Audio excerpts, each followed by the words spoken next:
I'm still here in Corpus Christi, SSPX in Edmonds, Washington, and I thought I would show their library because I think it's very inspirational. So, Glories and Victories of the Martyrs. There's a lot of good books here. Glories of Mary. So what's cool is they have these really big built-in bookcases, but then they have scattered around, there's St. Francis, St. Philomena. Peacock is also a symbol, Catholic symbol. This is great too. They have a key for audiobooks and DVDs, and it's a good way to see. Then you can check that out here, and you can return the books there. Of course, we have a crucifix. They have the Angelus magazines. My family had kept a lot of the Angelus magazines, and it would be great to have a library to allow people to get to them.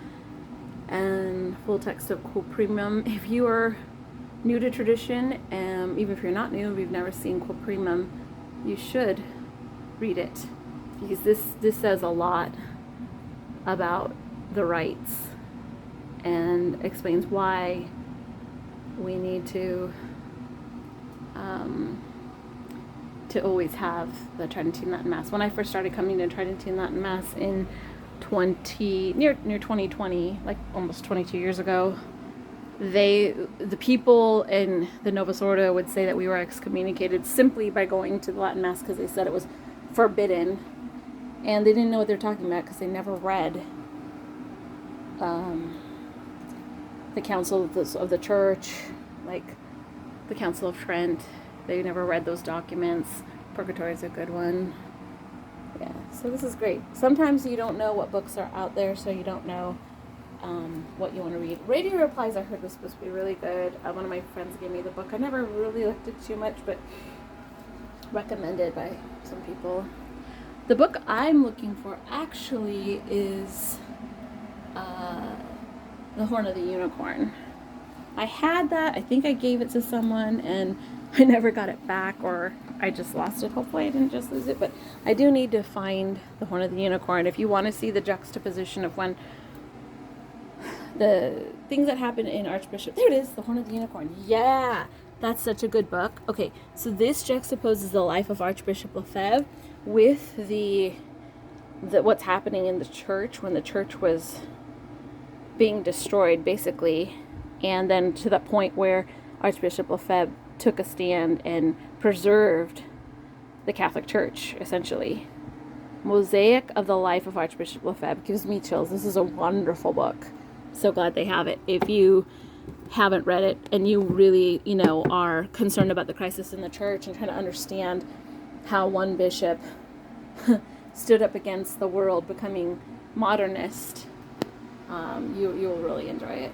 So, anyways, very inspiring collection that they have here, and I recommend get good holy books.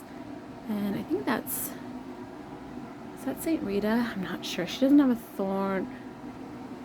I have to figure out which saint this is. Maybe some of you in the comments can say. Of course, there's St. Charles. Beautiful. Oh, spiritual exercises. Great when you go on when you go on a retreat. If you haven't been on an SSPX Ignatian retreat, you should. I don't say should too much. Hopefully I don't, but that is a must. You have to go with the Society of St. Pius X. St. Alphonsus Liguori, his sermons, that one's really good too. Lots of great books. If you see some other great books that maybe I haven't called out, you can put them in the chat, or put it in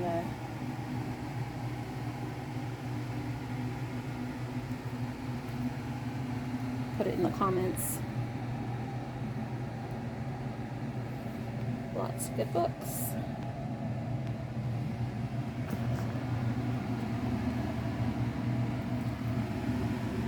Incredible Catholic Mass is good.